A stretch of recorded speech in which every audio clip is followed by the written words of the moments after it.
turma, tudo bem? Mais uma aula de ciências, a página 150. Vamos rever a matéria da aula passada. A matéria se transforma. Tema 3. Há muitas transformações diferentes. Existem muitos fatores que modificam a matéria.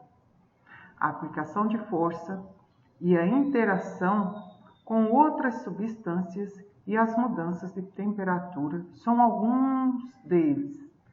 As transformações podem ser física ou química. Transformações físicas.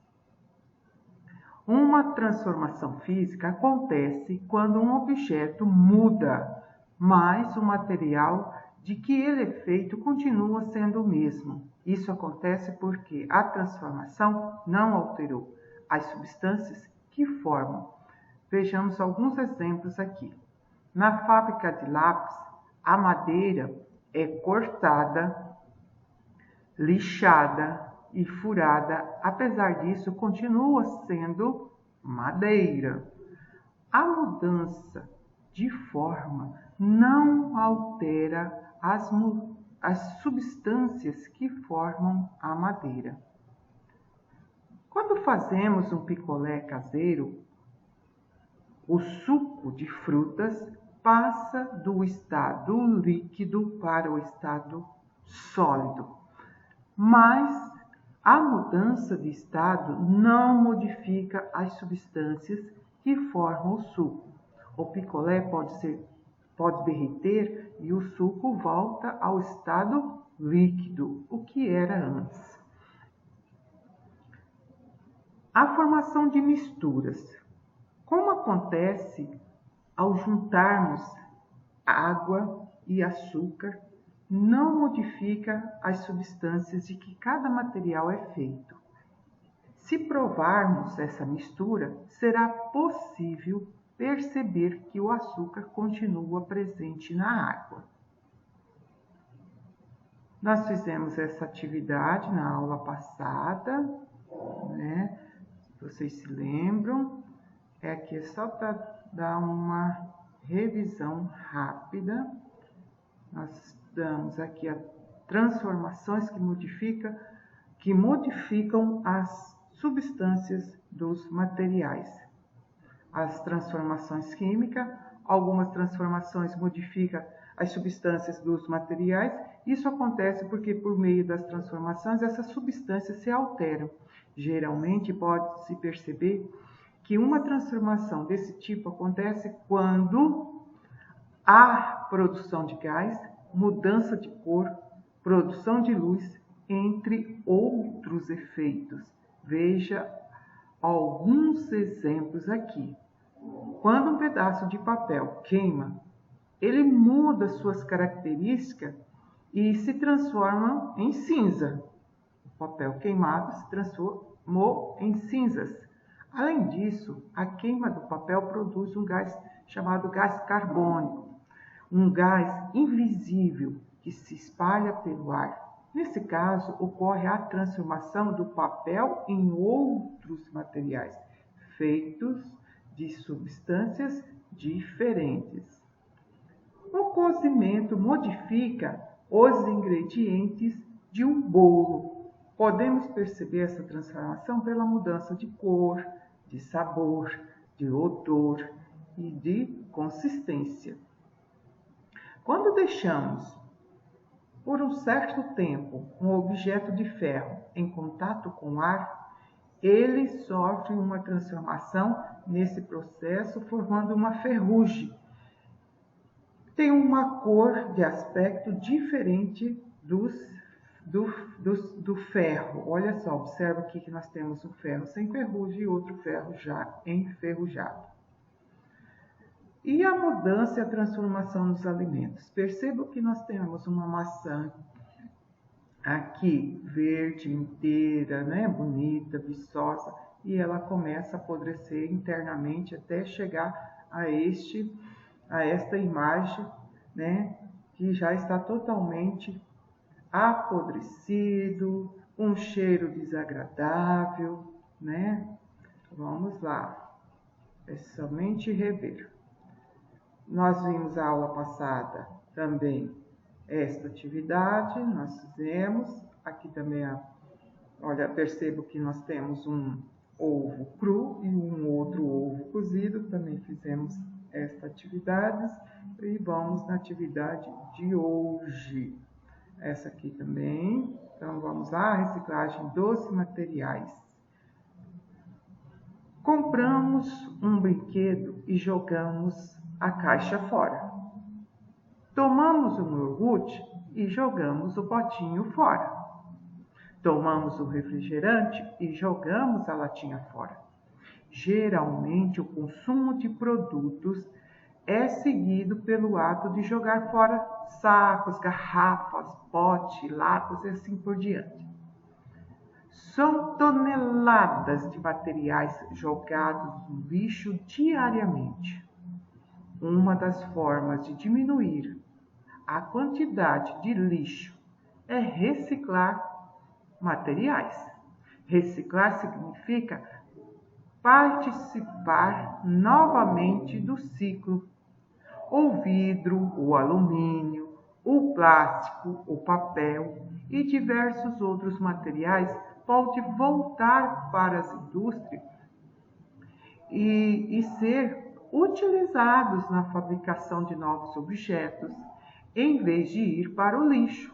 O alumínio tem sido o metal mais reciclado no Brasil. O esquema abaixo representa as etapas de sua reciclagem. Nós temos aqui do lado o glossário, tonelada. Quanto equivale uma tonelada? Equivale a 1.000 quilos. Uma tonelada equivale a 1.000 quilos. Aqui nós temos, um esquema. Vamos lá, a partir de aqui, a compra. Você foi no mercado, comprou a latinha de refrigerante, é só você ir seguindo a seta.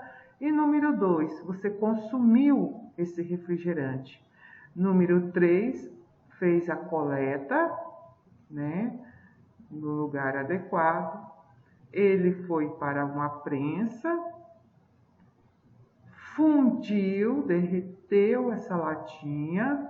6, tá? Vamos observar, olha só, aqui está terminando em um outro produto que se chama ligotamento.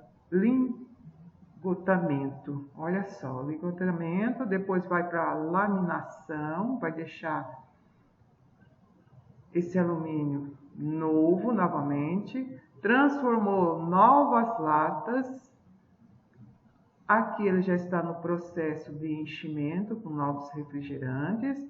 E aqui ele retorna novamente lá no 10 para o retorno do consumo, ou seja, foi para o mercado novamente. Então vamos lá. Esquema elaborado com base no site de Recicloteca. Está disponível lá na Recicloteca. Compreender a leitura, observe o esquema da página anterior, quais os objetos de alumínio vão para a reciclagem. As fotos a seguir mostram o alumínio em diferentes etapas do processo de reciclagem.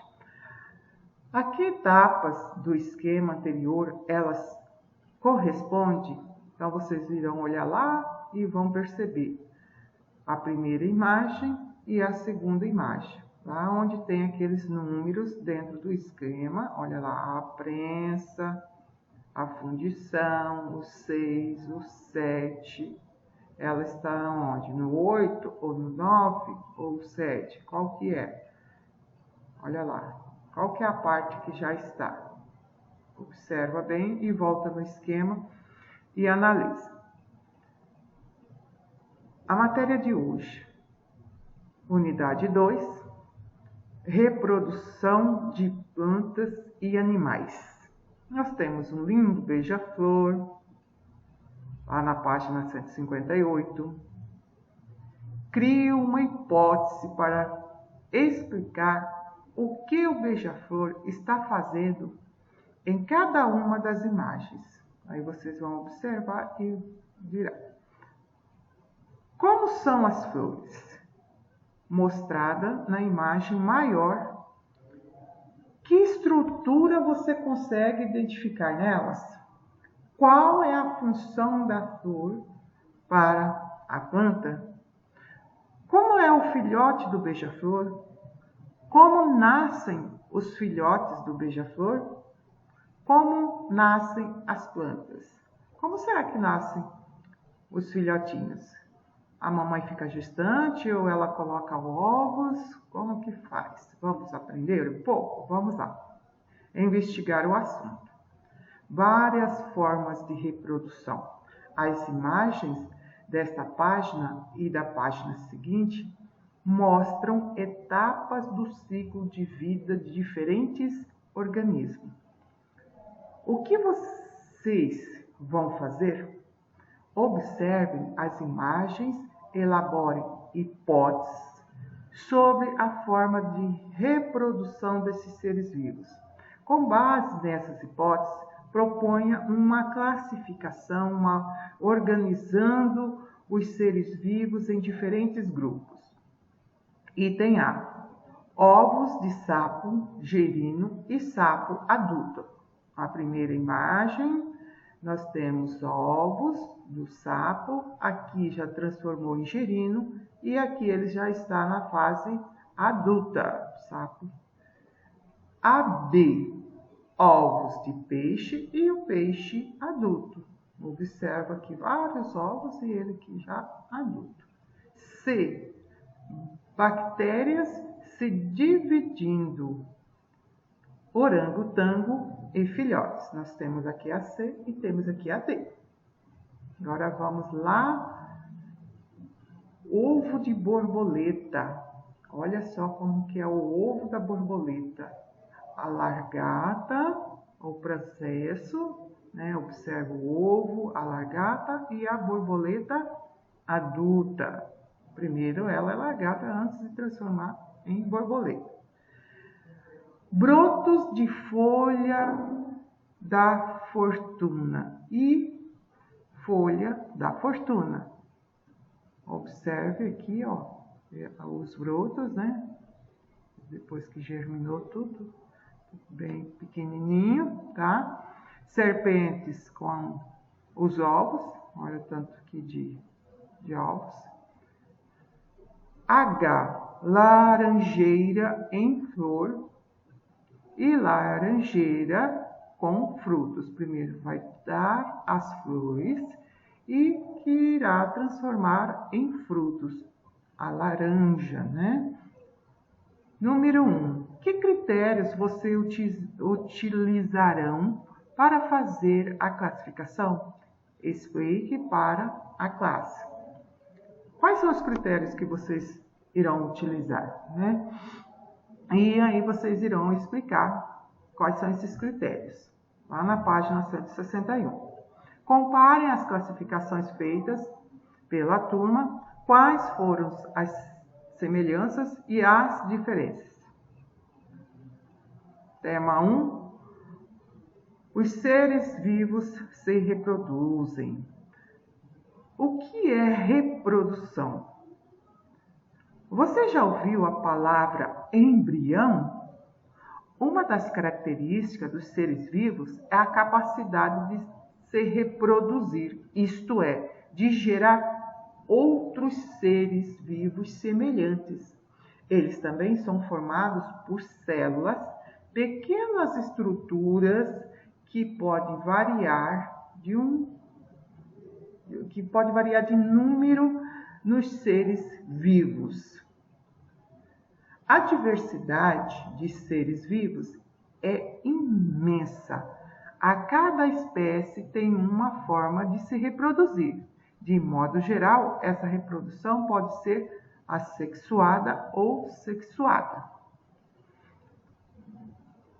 Reprodução assexuada. O que é uma reprodução assexuada? A reprodução assexuada é a mais comum em seres vivos unicelulares que só têm uma célula, que podem se reproduzir dividindo em 2, mas há também organismos mais complexos, como animais e plantas, que podem se reproduzir dessa maneira.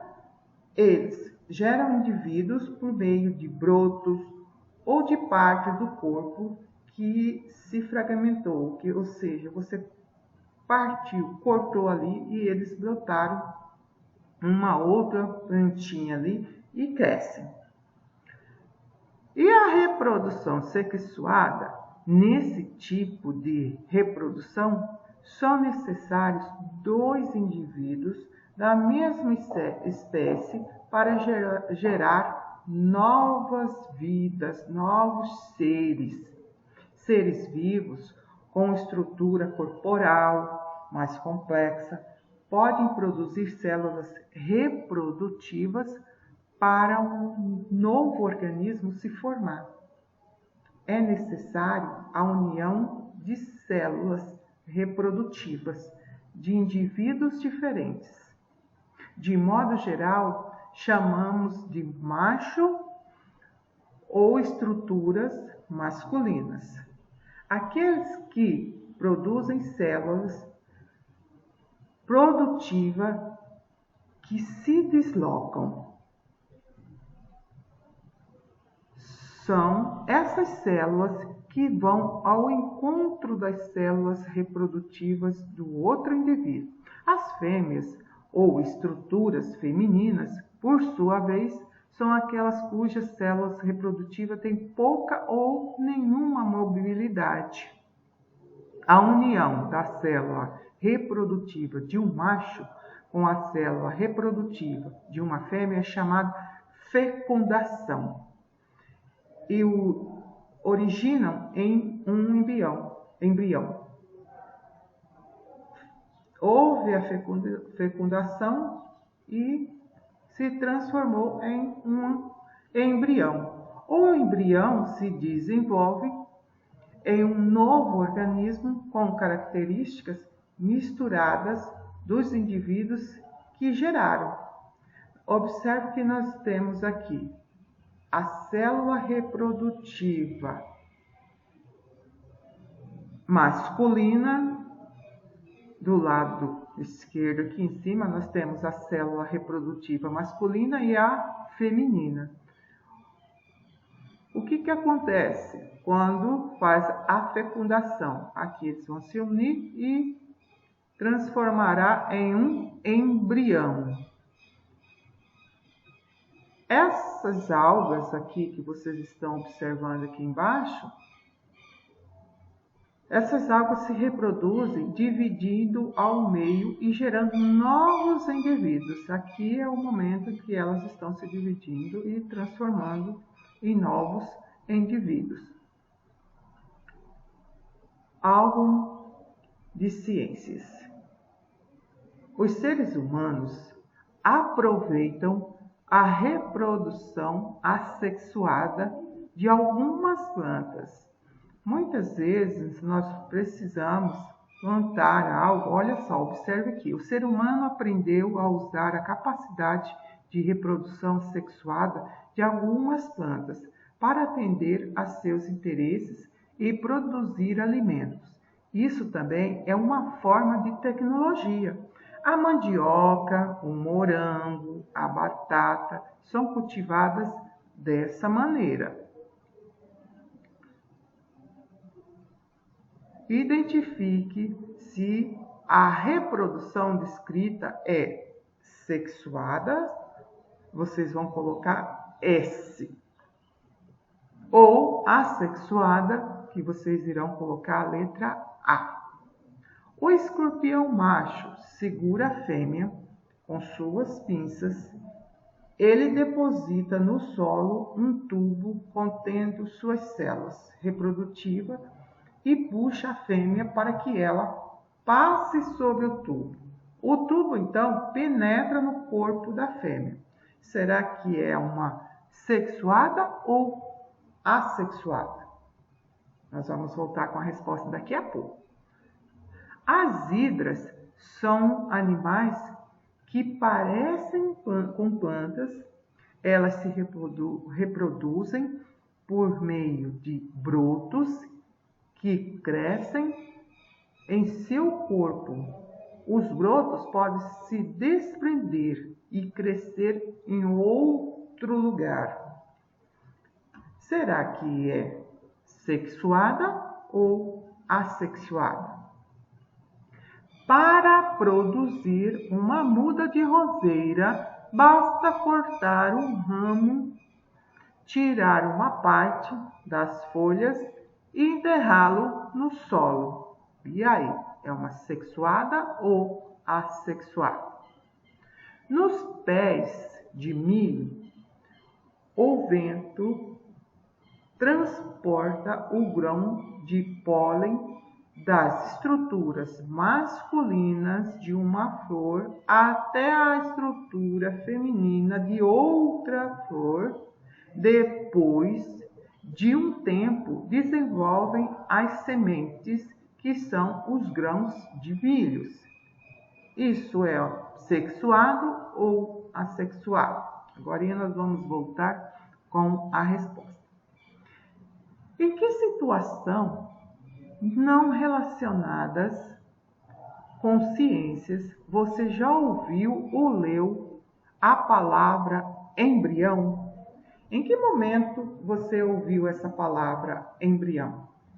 Você ouviu alguma matéria na televisão, na internet, ou a mamãe e o papai comentando, ou dentro da escola mesmo? Em que lugar que você ouviu a palavra embrião?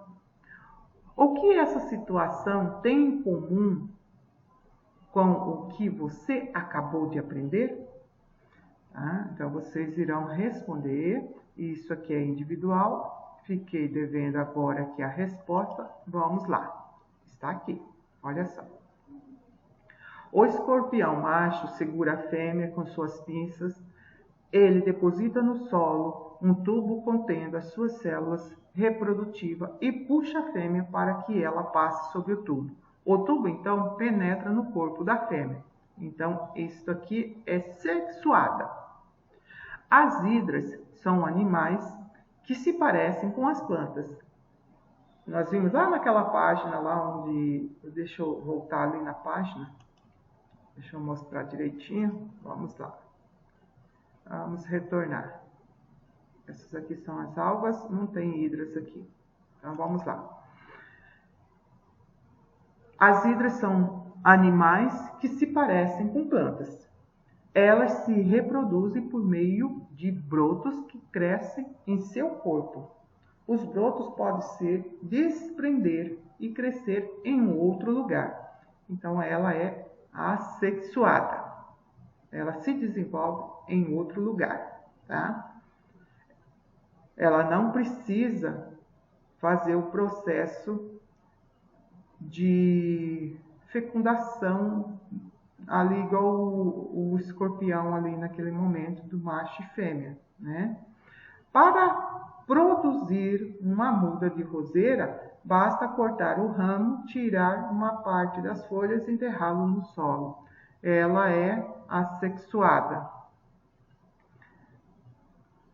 Nos pés de milho, o vento transporta o grão de pólen. Então, fez uma polinização, precisou fazer esse movimento. Então, ela é sexuada, ela necessita do pólen, né? Ali, ó, da estrutura masculina de uma flor até a estrutura feminina. Então, precisa dessa fecundação, dessa polinização. Então, ela é sexuada. Depois de um tempo, desenvolve as sementes que vão para que são os grãos de milho.